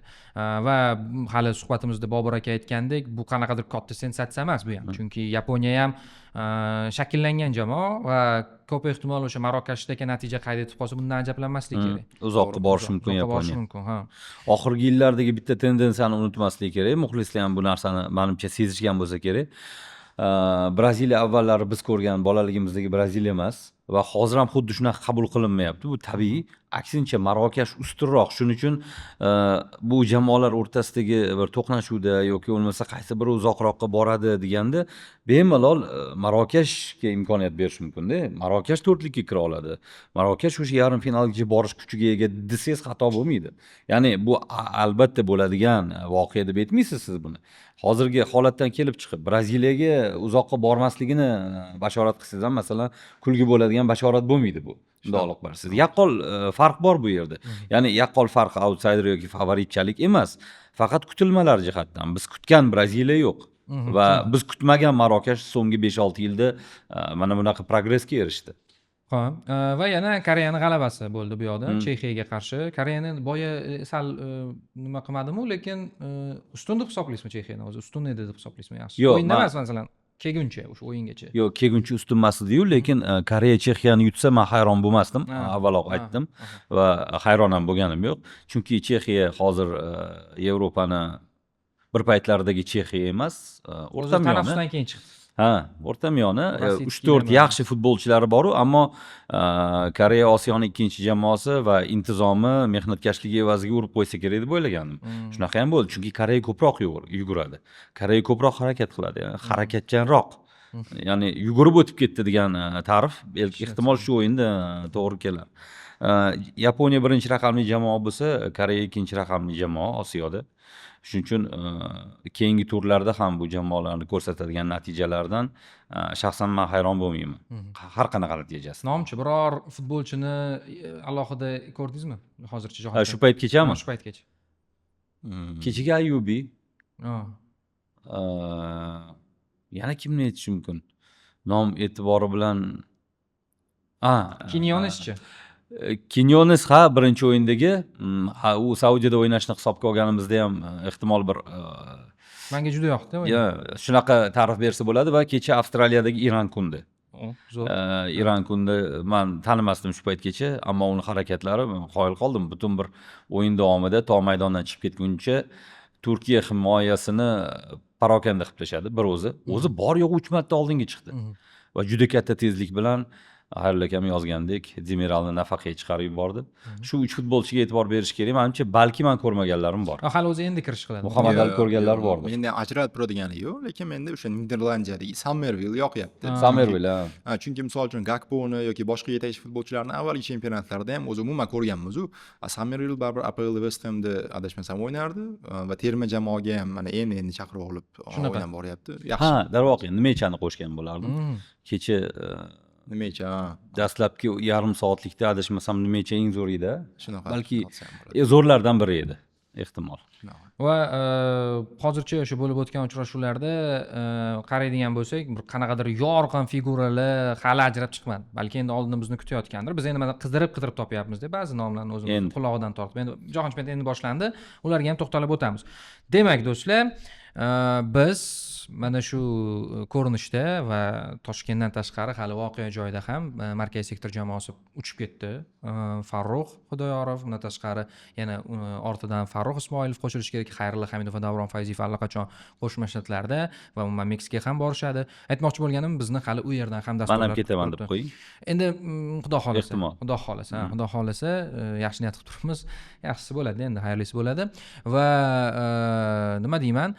Kuzatib boringlar. Darvoqe bizni o'sha ikkita suhbatimiz 200 mingga yaqin ko'rildi, ikkalasi ham alohida va biz uchun juda muhim bo'lardi sizni obuna bo'lishingiz. Chunki o'sha har bitta sonni kuzatib borish shu sizga nima bildirishnomalar kelib turadi va izohlarda mana Aziz Haydarov bilan yoki mana keyinchalik bu kichik tarkibda davom ettirdik. Ko'tarilgan masalalar hammasi sizga ham taalluqli, fikringiz qiziq. O'zbekiston Kolumbiyaga qarshi o'yindan avval efirga chiqayotgan ekanmiz. Siz bu uchrashuvdan nima kutyapsiz? Kolumbiyaga qarshi biz qanday natija qayd etamiz? Mana shu savolga keling, javob qaytaring izohlarda va keyin biz o'yindan so'ng bir tekshiramiz, o'z aslida nimalar ko'rganini muhokama qilamiz. Va shu nuqtada navbatdagi suhbatimizga yakun yasayman va homiylarimiz Agrobankga minnatdorlik bildiraman. Keyingi bahslarda, keyingi ko'rsatuvlarda ko'rishguncha deyman. Salomat bo'ling. Rahmat hammaga. Boltamuzdek Flyers. Ko'ngilda faxr. Flyers. Faxr ta'mi.